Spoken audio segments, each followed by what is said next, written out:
Today we'll see how can we enable the midpoint features in Etabs 2018. So see, I am not able to locate the midpoint of this line or this beam. I can only locate the endpoints but not the midpoints.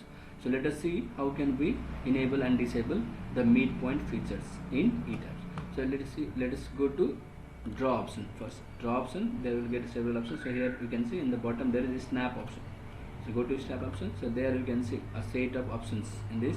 So we can enable and disable as per our requirements. So you see line option is there. Line ends and midpoints. So line ends and midpoints option are there.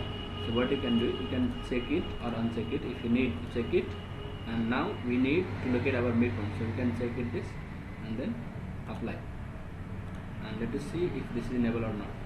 So yes, this is enabled. See, I can easily locate the midpoint. So the midpoint of this is this point. So this I can now easily enable midpoint.